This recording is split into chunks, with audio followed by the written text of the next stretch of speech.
Welcome and thank you for joining me. I am Verone and this is just another voice. This will be my last video for now discussing the Batman, and as you may have guessed from the thumbnail, some of my thoughts have changed since my first review video. The Batman is one of those films that reveals its layers of depth and complexity upon reflection and rewatch, and I've come to appreciate it more than I originally did upon first watch. I want to do two main things here. First of all, correct myself where I feel I initially misunderstood the film, and second, explain the most confusing part of the movie, as well as why it just doesn't work for me, and how I would change it. If that's what you're here for, then buckle up and let's get started.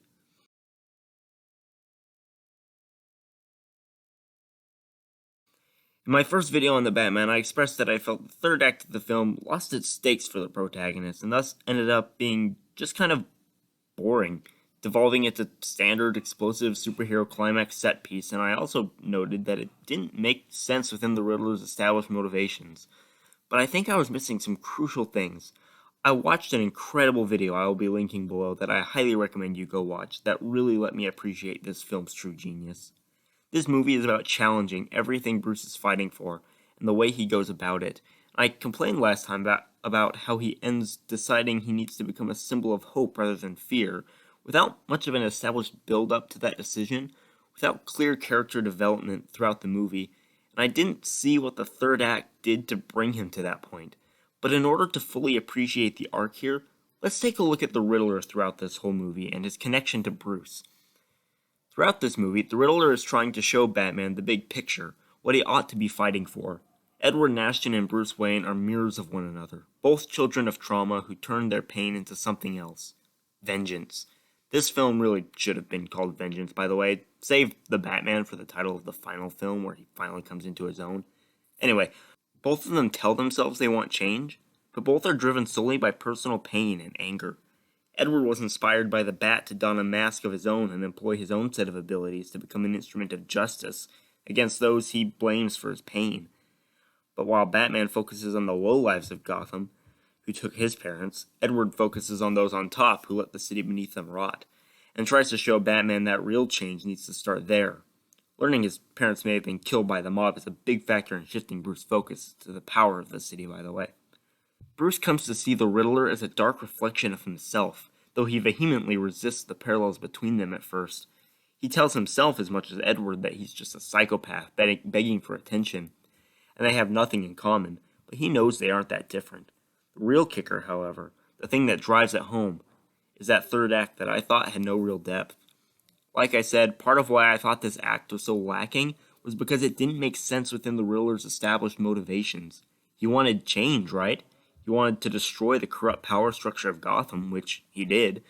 So why is he just causing wanton destruction now and targeting those promising the change he supposedly wants? What I missed was that was exactly the point. The Riddler doesn't want change. He believes he does, just like Bruce believes he's fighting for change. But he's really just bitter and angry, and letting it out on everyone and everything, especially all those who promised the change that never came when he needed it. He doesn't care what Bella Real promises. He sees her as just another big-talking hypocrite like he saw the Waynes. Everyone's the same. There is no real change. And now he's getting his revenge for all the pain he's been through by inflicting it on everyone else. He has unmasked the city, and now he is unmasking his own true self. Not an instrument of change, but a pure vengeance. All this hits home for Batman with the one goon's line, "I'm vengeance," where he realizes that he and the Riddler really are the same in what they represent, and while both claim to fight for change, neither of them are really the solution. Because as Bruce says in his closing monologue, vengeance cannot change the past. I might still have changed the Riddler's plan a bit to be more focused on crippling the city's power structure, targeting the rest of the rich and powerful specifically rather than just the population of Gotham as a whole. Maybe by saying only all the important people, the politicians, the ones promising change, were the ones gathered to that one place in the emergency where he planned his mass shooting. But it serves the purpose of the story, and is what finally forces Bruce to realize that vengeance is not an answer, that he needs to become something more. He confronts what really drives him, and chooses to put that aside. The climax is essential, and brings him to the point at which we see him at the end of the film. That monologue still does feel a bit odd to me, in that it feels like he's achieved something that we didn't see him reach, And I guess that's just a confident view of what he needs to become.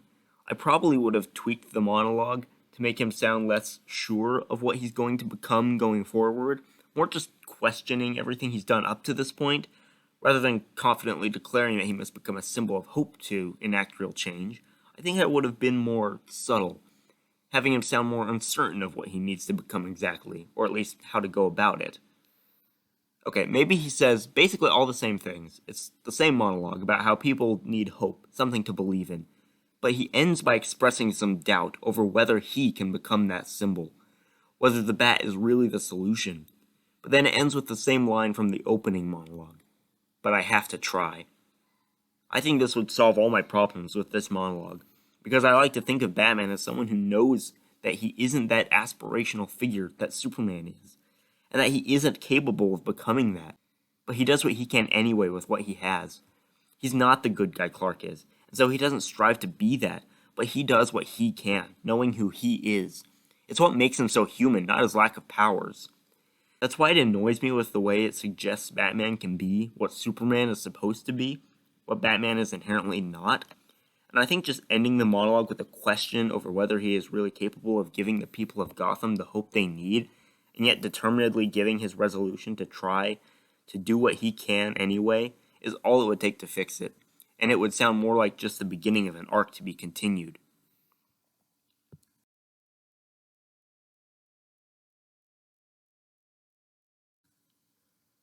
There is one aspect of the movie, one scene in particular, that has been the source of a lot of confusion for many, myself included, and it has taken a few watches to finally get it, and that is the Riddler. Specifically, the question of his knowledge of Batman's secret identity. Let me start by explaining what's actually going on in the movie. So all the Riddler's hints throughout the movie point toward the fact that he knows who Batman is, and it sounds like he's taunting him with that knowledge, up to the scene in Edward's apartment where all the clippings on the wall seem to pretty clearly be telling him that he knows who he is. Then the interrogation scene, an absolutely incredible standout for Paul Dano's acting, as well as everything else. Pattinson's performance is just as intense, and the directing heightens the tension to incredible levels. I get chills every time I watch it, but this awesome scene is also the worst in the film because so much happens here that is so frustrating. The scene starts by seemingly confirming everything we've been led to believe for the first two acts of the film, not to mention from the trailers, that Edward knows who Batman is under the mask, that he has been targeting him this whole time out of hatred for him as Bruce Wayne.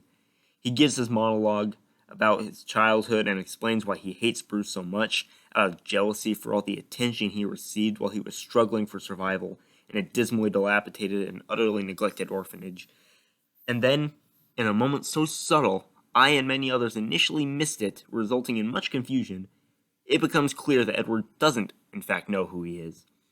Forget that he seemed to be addressing him with that monologue as if he was Bruce Wayne, and that the only conceivable reason to give it in that moment in the first place was if he wanted him to know why he hated him personally so much. Now, forget that. It was only there to mess with you for a minute before we learn that he really isn't that smart.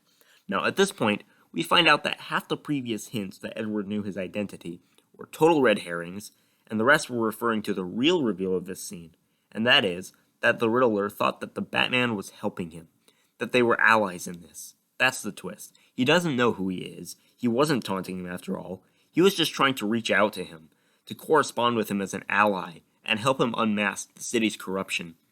This, of course, triggers Bruce, who doesn't want to admit there's not so different, as I described earlier, and, well, I think you get it. So, this plot twist works in theory. The way it's executed is confusing because it tries to mislead you so strongly up to a moment so subtle it's easily missed, but when you look back on the film knowing what's really going on, it mostly makes sense.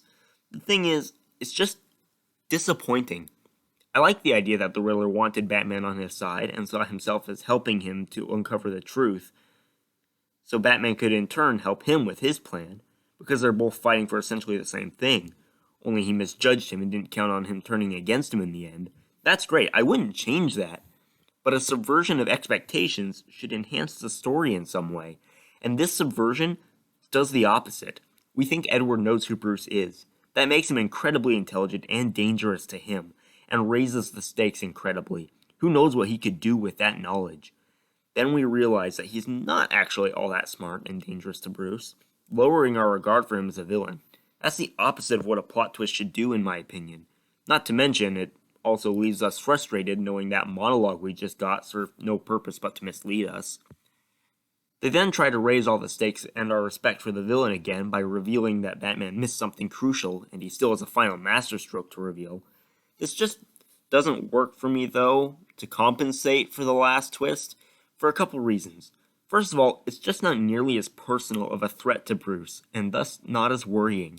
Knowing the bad guy could do something horrible to the protagonist that could hurt him personally is far more scary than knowing that he could do something much bigger but less personal to the individual we care about. But secondly, did anyone not see a big third act coming? This didn't give off the vibe of a climax to me. I at least knew there was more coming, even forgetting that the trailers showed us a glimpse of the citywide disaster that was to come. So it just doesn't hit very hard. Ultimately, this plot twist only left me feeling let down. That is, once I even figured out what was going on. I love the Riddler for being one of the main villains to deduce Batman's identity, and I wanted to see him represented as intelligent as he really is, as that deductive mastermind who can use his intelligence to get close to Bruce. And setting him up as that for this movie, only to betray him, only makes him look worse. So I would change this scene so that Edward knows all along who Batman really is after all, without changing the other reveals of this scene. But that means there's quite a bit to take into consideration, as that change makes his feelings towards and motivations surrounding Batman/Bruce so much more complicated. For the scene itself, I would merely swap out the line, he's the only one we didn't get, where it's supposed to become clear Edward's in fact clueless, with a line like, but that's not you, is it? With that one line swap, the whole context changes. It's not that he doesn't know Batman and Bruce are one. He has just realized that the child he once hated has become something else entirely, something he's come to emulate. The twist that the Riddler doesn't want him dead after all, but instead reveres him, is still there, but it's not at the expense of the Riddler's terrifying intellect. Instead, I think it's all the more fascinating if he hates Bruce Wayne, but simultaneously loves the Batman, knowing they are one individual, and seeing what Bruce became, how he transformed himself into something so inspiring to Edward, is what inspired him to transform himself. I don't know, maybe it's just me, let me know if that makes sense to you. But there are some more things I will have to address for this version of events to make sense. I don't think I need to change any other dialogue in this scene, but I would add a couple of lines, to have Bruce ask why he targeted him and wanted him to answer for the sins of his father. And Edward would briefly explain that he didn't want to kill him, and even made sure that attack went exactly as it did, which would make so much more sense to me. I felt that was a pretty weak assassination attempt compared to all his others, which were all meticulously planned out and carefully executed. But he needed to show Bruce and the rest of Gotham the truth about his family, in a way that would follow the pattern he set with his other killings, so as not to draw any kind of suspicion onto Bruce Wayne for being spared, since he considers his double identity their little secret. Speaking of which, maybe we also learn that Batman sabotaged the security cameras to keep their conversation private, which Edward knew him well enough to assume. So there we go, that is essentially how I would have that scene play out with the Riddler's knowledge of his identity. And that just about fixes the movie for me. I've really come to appreciate it far more than I did at first. There are a few other little things in the plot of the movie that I debated going into fixing for this video that I think I'll just give a quick mention to here.